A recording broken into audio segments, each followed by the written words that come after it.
За сайн байцгаана уу? Намайг цэцэг шаргал гэдэг. Энэ хичээлээрээ бүгдээрээ Canva-г сурцгаая. Ерөнхийдөө би бол Canva руу шууд нэвтрээд орсон байгаа.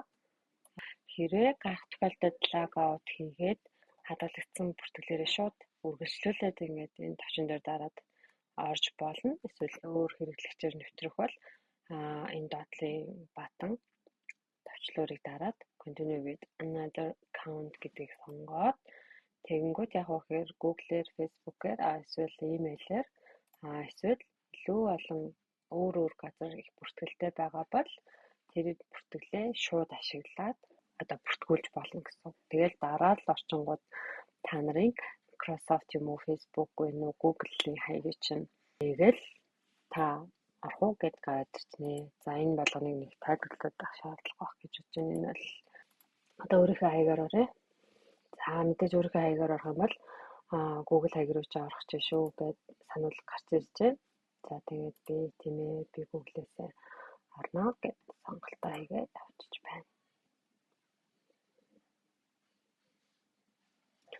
За Canva-гийн цанх бол ер нь бол нэг ингэж харагдаж байна те. Бүх хүмүүст ингэж харагдаж байгаа гэж бодож байна. Зүүн талд бол түгээл хэрэглэгддэг цанхууд байж болж байна. За эхлээд бүгдээрээ юу хийж үзэх вэ гэхээр нэг PowerPoint presentation маягийн үсгээд үзье. За тэгээд энэ хамгийн гол цанхан дээр бол search million templates гэж байна те. Canva-д маш олон хүмүүс темплейтийг үүсгэсэн байдаг.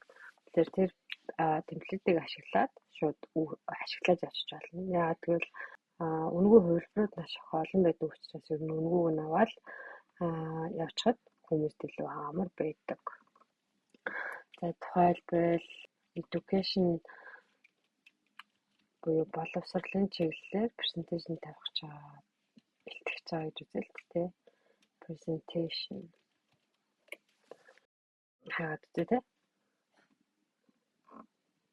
За тэгмээд боловсролтой холбоотой юм болон темплейтүүд харагдаж байна. За хэрвээ 10 жилийн багш байх юм бол бас зөндөө сонголтууд гарч ирж шүү дээ.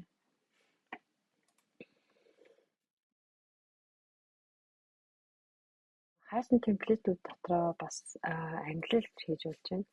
За presentation категори бол угаасаа presentation гэдэг би төлхөрөөр оролцсон учраас presentation гэдэг категорийг сонгож байгаа. За тэгмээд style дээр бол би яг гэхээр presentation-ийнхаа загваруудыг сонгож болно. Жишээ нь юу гэдэг илүү зураглаг, өнгөлөг, хөгжилтэй одоо орчин үеийн гэдэг загваруудыг сонгож болно гэсэн. За эндээс бүгдээрээ минималист. За гэлгүүгээр хоёр сонголт үзэлттэй. За colorful гэдгийг сонгож байна. Тэгвэл илүү жоохон өнгөлөг сонголтууд гарч ирж тээ. Өнгө хэтэрхий олон өнгөтэй зүйл гарч ирж байгаа гэсэн. За тэгвэл би энэ дээр нь simple гэдгийг сонгож байна. Simple гэдэг чинь энгийн гэсэн үг шүү дээ. Тэгвэл илүү жоохон одоо саяных шиг баахан жоохон хүмүүсийн өнгө дүүрэн зүр гэснээс илүү сонирхолтой, илүү одоо академик тал руугаа загварууд гарч ирж шүү дээ. За тэгэл эндээсээ хэрвээ та нар ингэж сонирхож байгаа бол ингэж солиод явчих болно. За эсвэл би энэ дээр магадгүй blue гэдэг цэнхэр өнгөгийн темплейт хай гэдэг үзье. За тэгэх юм бол шууд цэнхэр өнгөтэй presentation эсвэл энд бас арай presentation загвар өөр загвараас гарч ирж байна. Гэх мэтчлийн юм олон загваруудаа сонгож болно гэсэн үг байна. За эндээс нь би group project. За энэ ингээд нэг анхаарах хэрэгтэй зүйл бол энэ тэтгэврийн зураг одоо тэтгэврийн зурагтайг сонгох юм бол заавал төлбөр төлсөн байх хэрэгтэй байдаг. За энэ темплейтийг сонгоё гэх юм бол за энэ дээр бол ингээд мөнгө төлөх хэрэгтэй гэж сонголт гарч ирж байна. Энд болохоор яг 30 өдрийн үнэгүй ашиглах эрхийг надад өгж байгаа юм байна. Энийг хэрэг та нар авч байгаа бол шууд үргэлжлүүлээд яваад бас банкны карт мартаа бүртгүүлээд аваад хэрэглэх боломжтой. Тэгэхээр би бол өнгөг хэрэглэж байгаа учраас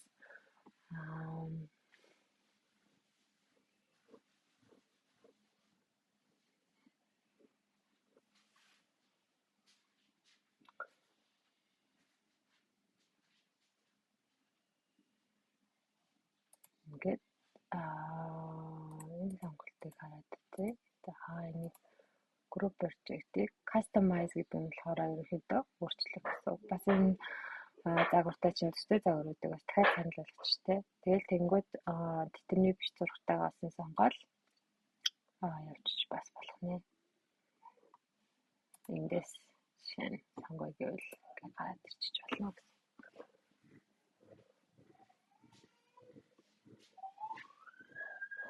Тэгээд энэ презентацийн маань бүхэлдээ 15 хуудастай. За тэгээд би хэрвээ одоо юу гэдэг Canva-гийн хичээл гэж орох юм бол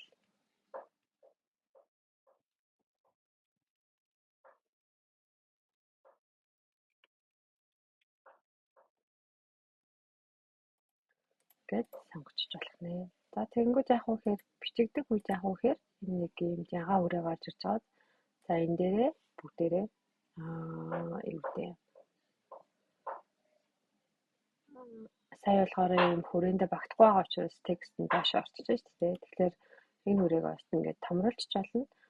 Зөвхөн татах үед бол нэг тал руугаа явж болно. Эсвэл Ctrl Alt дээр ч юм уу дараад сунгах юм бол ингээд тэг шимтээгээр том болно гэсэн үг. Тэгээд энэ дээр болохоор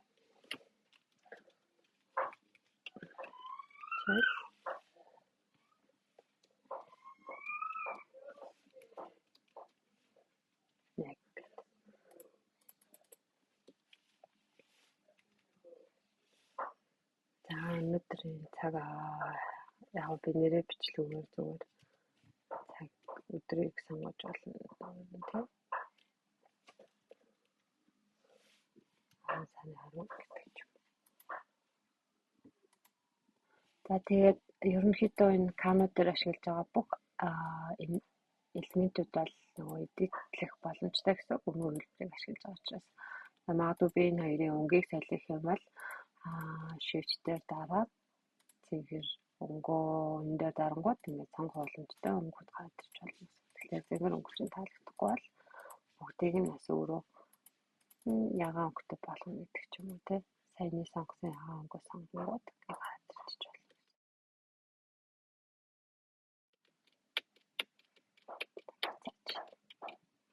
Ctrl Z гэж буцаагаад. За эсвэл бүр шинээр үүсгэхийг хүсэж байгаа бол яг нь Create New Design файлсны Create New Design гэдгээ сонгоод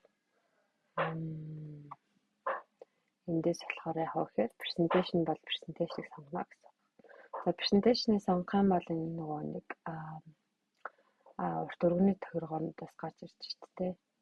За тэгэхээр 4-3 ихэвчлэн одоо 16-аас харьцаатай болсон болохоор 16-ыг сонгох гэсэн. 4-3 бол маш дээр хувилбар гэдэг штэ.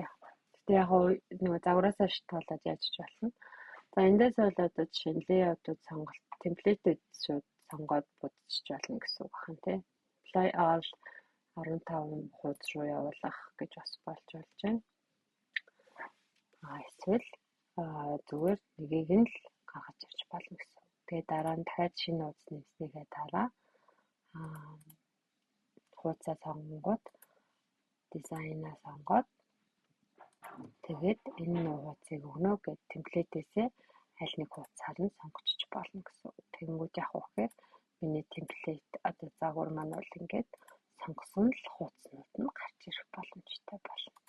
За тэгээд энэ темплейтээсээ буцчих тий. Тэгэнгүүт би магадгүй өөр темплейтийн загварыг оруулмаар байгаа бол за энэ загварыг сонголоо. Тэгэнгүүтээ окей энийг сонгоё гэд хуудсыг сонгох юм бол төр гэж болно гэсэн. Тэгээ энэ болгоныг би өөрөө эдитлэх боломжтой.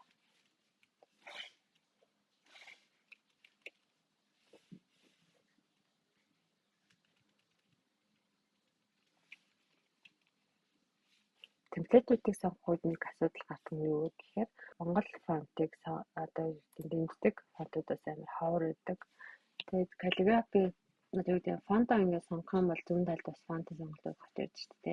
За тэгэнгүүт би эндээсээ Canva хичээлүүдээ сонгоод ер нь бол ингээд зүүн дээд үзэгдэн ийм фонтыг сонголт гэж яж байна тий. За фонтыг сонголоо. Эндээсээ шууд фонтаа өөрчлөх боломжтой болчихно гэсэн үг.